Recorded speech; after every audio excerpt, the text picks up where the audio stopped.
Hello and welcome back to another episode of the Mystic in Training podcast with me, your host, Melissa Amos. At the time of recording this, it is the first day of a new year. And so, if you are listening to this in January, I'd like to wish you a very happy and successful, healthy and wealthy new year and beyond. Now, I don't know about you, but for the last probably 6 weeks, all I have heard about again and again is what is your word of the year going to be? And whilst I love that the whole New Year's resolution nonsense, that ship has finally set sail and people are no longer going into this new year, new me kind of vibe, at least not in this community. We have moved into this new era of a word of the year now. Not that I ever get on my high horse about anything, but the way that we are working with the word of the year is it's an interesting discussion. Let's just say this. Now, if you think about your word, which by this point, maybe you found it. I know for me last year, I actually didn't land on my word until towards the end of January. So don't worry, you're not behind. But if you think about where the motivation for your word of the years come from, it's quite often it's come from contrast. Like I was just having this discussion in Soul Space, my membership community, and some of the words that came up were words like peace and embodiment and expansion and growth and trust. And, when you begin to dig deep into this, the word peace may come from this fact that, well, last year I didn't feel much peace and it was something that I was craving, or, well, I want to expand and that's come because I felt so contracted, or I want to be more embodied because I feel like I've been making a lot of my decisions from my mind and had this separation.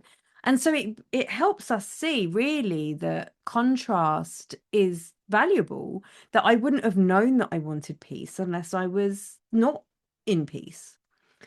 And so this is all wonderful, but I was having a discussion actually on my Facebook wall with somebody who'd put a word like thrive, and she said, but I did the opposite of that this year, and like it didn't work for me.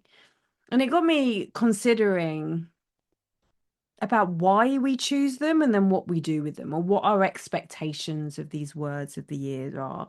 Because there's been a lot of discussion, and I've seen this in so many different communities and with different coaches and programs, that we pick the word of the year almost as a manifestation tool. That we pick something like thrive and we're like, well, universe, my word of the year is thrive. And so help me thrive. Or my word of the year is peace. And so, universe, give me peace this year and I shall be so happy. But it doesn't work like that. Like, I started to look at all of this from an Akashic Records point of view.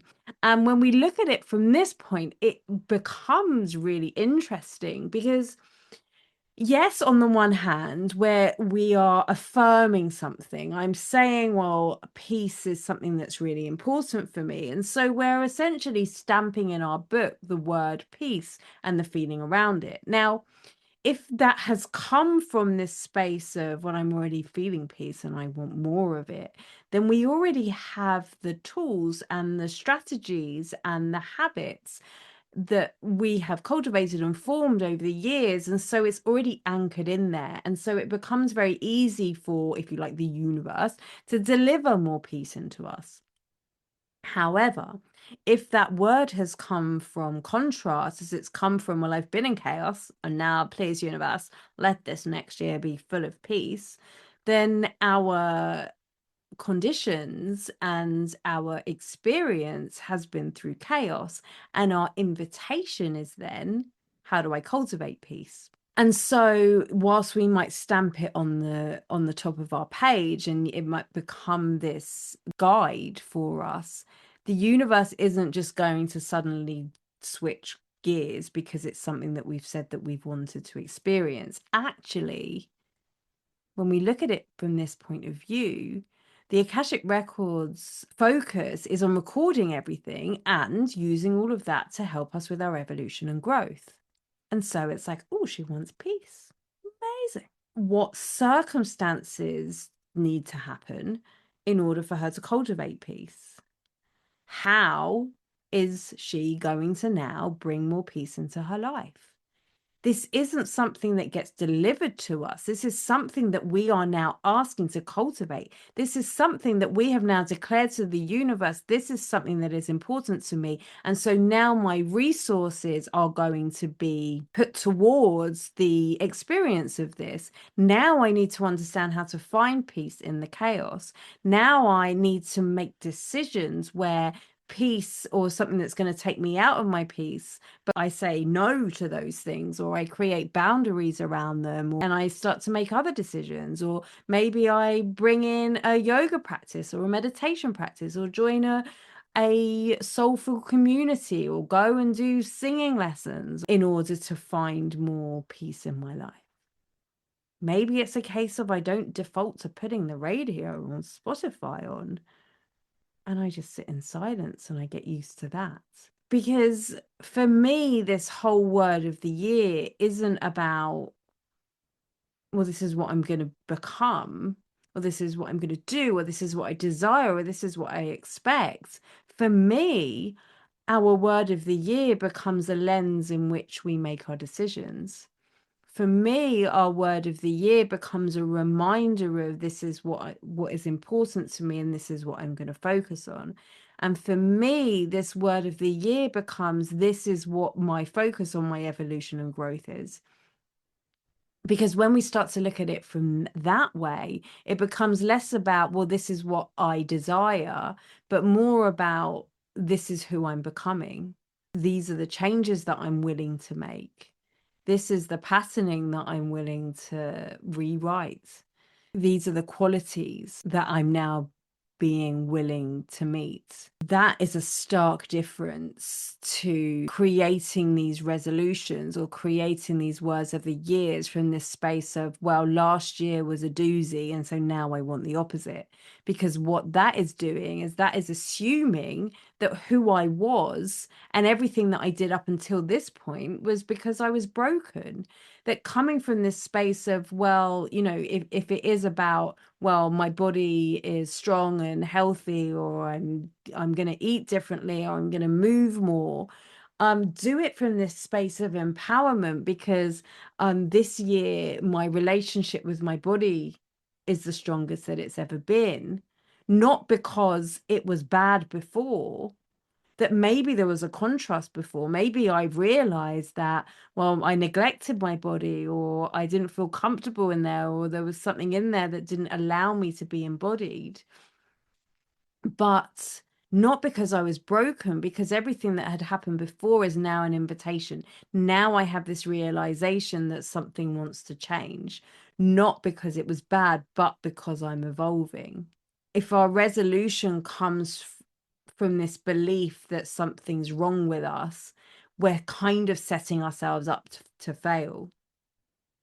Because then we're relying on willpower, then we're relying on creating like a 180 shift. And if we're using our word of the year as a thing that we're expecting the universe to deliver, when the contrast experience comes in, which inevitably it will, I'm afraid to say, inevitably it will. When it doesn't, we assume we failed, when in reality, when it doesn't, when we look at it from this Akashic Records point of view, it's actually this invitation to, we're bringing you these conditions to help make you stronger. We're actually bringing these conditions to help you realize how important this is for you.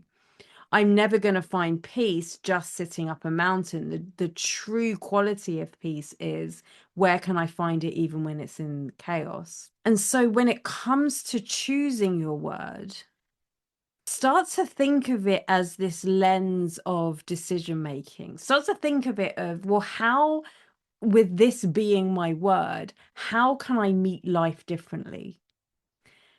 how am I going to work with what I already have and work with the universe and bring this as my guiding philosophy? For example, for me, last year, my word was focus. And where it came from was I had some big goals and I wanted to actualize them. And up until this point, my business especially has been very much around, just going with with what inspires me and just following that. And kind of, I'm a manifesting generator, so I'm really great at starting things and I'll get this done and then I'll go on to the next thing. And you know what? It's been amazing. And I have to say this, my membership has been this beautiful playground for me because I can bring in such an array of different information, whatever's lighting me up at the moment, and still have this consistency and this continuity. However, what I wanted to bring through this year, and I didn't know this necessarily at the start of the year, but I knew something big wanted to come through and I didn't quite know what it was. And so my invitation with focus was, well, what am I bringing through that now really requires my devotion, that really requires my dedication? A word that I'd often struggled with was discipline. And when somebody said you need to be more disciplined, my inner rebel was like, no, I do not. You cannot tell me what to do. I am my own sovereign being. And so as I brought in focus, it changed that to how devoted am I to this? When an idea comes through, do I have the inclination and the desire to bring my focus into this and to see it till to the end? And actually, what having this word did for me was it allowed me to get very clear on something that was very close to my heart. And through that, a whole healing modality came through. And the nature of my business began to change. The way that I worked with people began to change. It wasn't because how I did things before was wrong. How I did things before was amazing. And now I've added this focus to this, I could then take everything onto a next level. So, for example, rather than it just being a program, it now becomes this whole modality. My word the year before was choose or choice. And I use that again as this remembrance. I use this as a understanding that I always have a choice, that even when things are hard, rather than going into the default patterning of, well, I'm the victim here, or I can blame other people, or it's all their fault, or, I'm made to be here for whatever reason. In every moment, especially when things were difficult, I would say to myself, well, you choose. You're either here or you're not. And it came up quite a lot when I was in my yoga practice where I would, be in a move and thinking like, oh my God, how long are we going to be in this for? And then the word would come in. I'm like, oh, okay, it's my choice. I can either be here and take the lessons from it. I can back off. Or if I really want to, I can just get up and walk out, which I never did, but I could. I was just in Thailand and we were invited to go to this viewpoint on this gorgeous island off Koh Samui. And he said, it's a long walk. It's not easy. It's 500 meters up and it's definitely worth it. So I'm like, okay, cool. I start going up there. It was really hot. I hadn't eaten very much that day in hindsight. And, there was all of these excuses of why I wanted to turn around and go back. But what I kept within me was this is my choice. I can go and turn around at any point that I want to. And I can choose to notice how my body responds. Now, I wrote a whole Substack on it, and that's not what I want to get into today, but I had the choice. I always had the choice. I had the sovereignty where I could have done that. And it was that kept me going. And then I added on to that because remember evolution and growth in my word of the following year of focus was focusing in what is my body doing? How am I breathing? I just went scuba diving. And I'm sure I'm going to talk about this on another episode because it was so profound for me.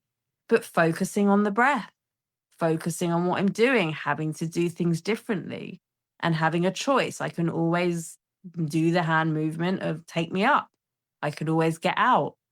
But knowing that I had the choice, knowing that I had the focus, just helps me become more present and help me move through the things that I was moving through.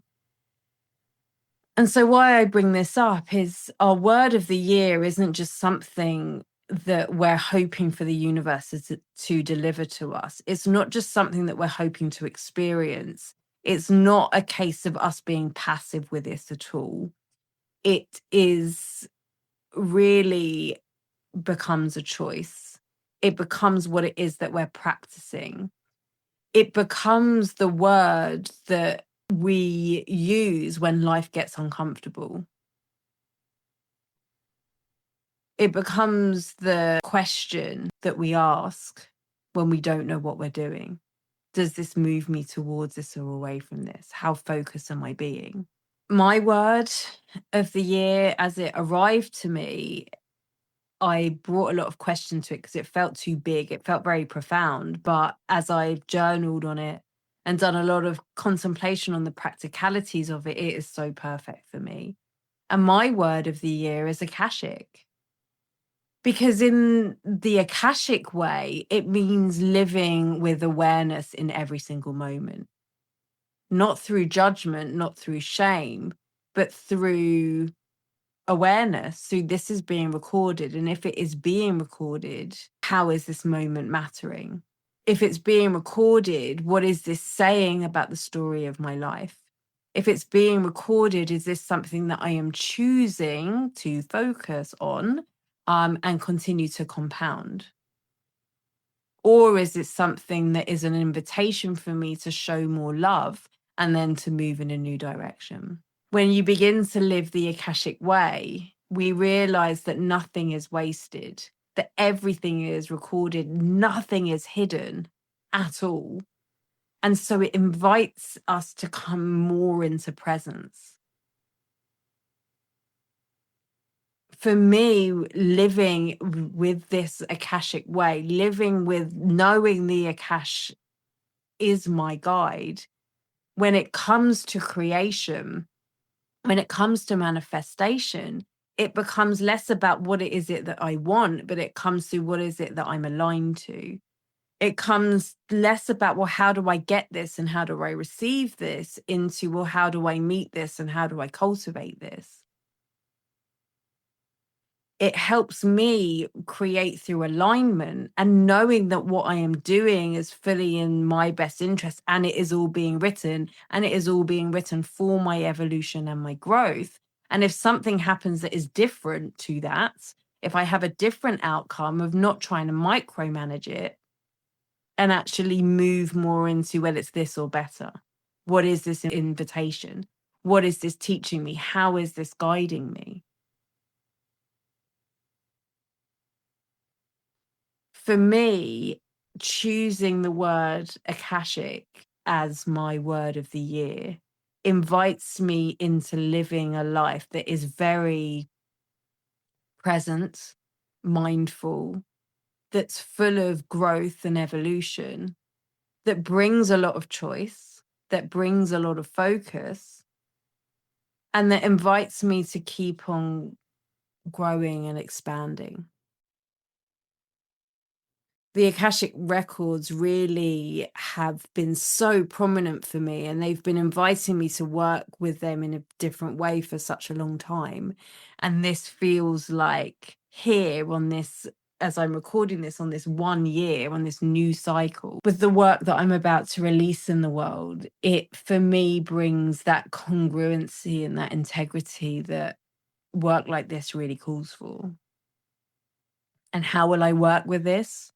In every moment. What am I writing in my records? In every movement, how is this compounding in my records? With every manifestation, well, how do I meet this to become that? And as I'm weaving my thread through my tapestry, how is that meeting with other people? How is this creating a greater force beyond me? As I'm making decisions, what is this writing? What does this mean? If the Akashic Records were telling a story about me, what would it say? And you can live your life in the moment in hindsight, which is pretty powerful for you to do. And so when you're choosing your word of the year, do consider that. Do consider how it works in the Akashic Records, because the truth is that as you pick the word and it becomes something prominent, it will be stamped in your records, right? That your book of the year, if you like, has your word there in the forefront, and the invitations are going to keep coming.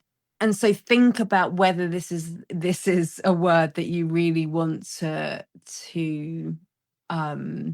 learn about a lot this year. I learned a lot about focus last year. I learned a lot about choice the year before.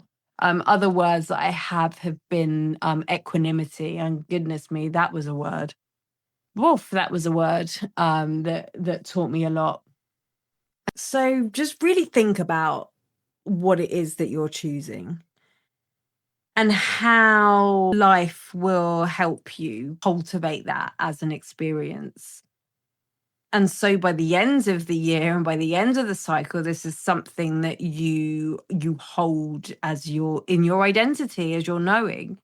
And then you can continue to evolve and grow into the next experience. Before you truly land on it, I'm going to invite you to just ask yourself, if you thought over the last 12 months and beyond, where has growth really been calling you? So, what is it, if you looked at your records for the last year, what qualities have been returning again and again? And if you had that virtue, if you had that characteristic, what would change? How would you live life differently? How would your choices be different? How would you respond and react? How would you create differently? And then as you really land in, just ask yourself what you will change from now on. What are you willing to do to bring more of that quality into your life? When we begin to live in this way, it really changes our relationship with ourselves. It changes our relationship with how we heal, with how we grow, with how we know. It changes how we relate to challenges and how we relate to experiences that feel hard. It's a way of living and it's a way of being, not to fix what was wrong, not to wipe clean a slate that was never dirty in the first place, but cultivating an experience and characteristics that allows us to meet life consciously in gratitude and sovereignty and love, grounded in grace. This is the foundation. This is the discussion. This is what is happening right now. And if you're listening to this, you really are at the forefront of this. I am going to be leading an experience called the Evolution of Healing, which is really around living the Akashic Way and what that truly means. And this year, if you can even just spend 1% of your time living with the knowing that the Akashic records are this field that are holding you and recording everything and bringing you into more of you again and again and again, then you will be at the forefront of this change that we're seeing in this new cycle. It's a really, really exciting time. And you don't even need to know the 12 steps that are ahead of you. You just need to know how it is that you're walking through it. You need to choose that word and then truly live it. And if you want to continue this discussion, sign up, come to the Evolution of Healing. It's going to be running through the first couple of weeks of January. And you never know, it might just be that key that you need to help you live this next 9-year cycle in the way that you know is possible. I will see you next time. Thank you for listening to the Mystic in Training podcast.